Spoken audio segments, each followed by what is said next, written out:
One of the biggest things that is liable to get in your way in relationships is not respecting boundaries of other people.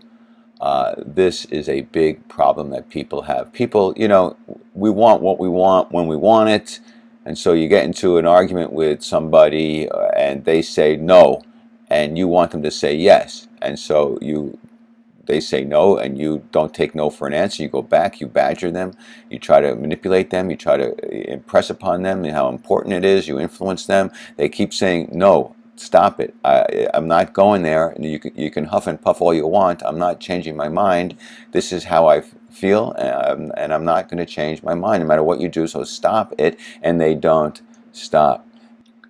A lot of times it just has to do with wanting closure. People want to resolve something right then and there, and perhaps you don't want to. A lot of times it's because you're fighting, you're yelling, you're calling each other names. You're really not communicating effectively. You're not trying to see each other's point of view. So you're just creating more resentment and bitterness and weirdness. And one person has the wisdom and the insight to say, look, this isn't working right now. Let's go to our separate corners. Let's calm down. Let's think about this separately. And then let's come back later and talk. And they go, no, we need to talk now. And they follow you around the room. And you go into the bathroom to lock the door, to get away from them. And they bang on the door because they don't respect boundaries.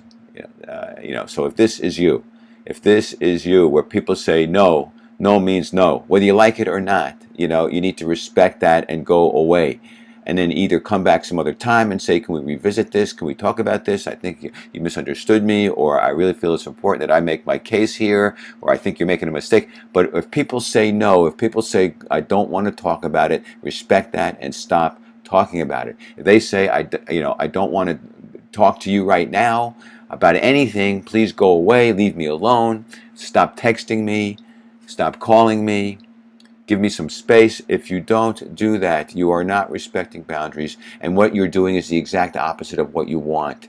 What you want is to actually, theoretically, you want to bring this person closer to you. You want to resolve conflict. You want them to like you. You want to get along. You want cooperation. You want negotiation. You want compromise. You want a good, solid relationship, okay? But what you're doing is pushing them away by not respecting them. Because when you don't respect someone's boundaries, they resent you. They feel you're trying to manipulate them, you're trying to control them, you're not respecting them, you're not respecting their wishes, you're not validating their wishes, that they perceive this as being unkind, as being a form of aggression or passive aggression.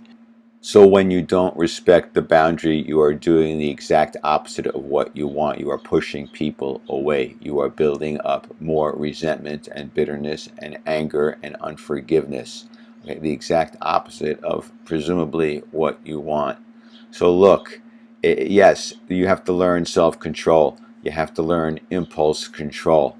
When someone says no, you don't like it, your ego is bruised, you feel it, you may feel that's a slap in the face to you, that's an insult. It doesn't matter what you feel. If they say no, you need to respect that, okay, and deal with that. Either you accept it, or you find a way to try to change their mind, but not in that moment when they're saying go away, when they're saying I don't want to talk about it. Stop talking about it. You're not improving your chances of being validated. You're not improving your chances of your point of view being appreciated. You're just improving your chances of alienating the person further.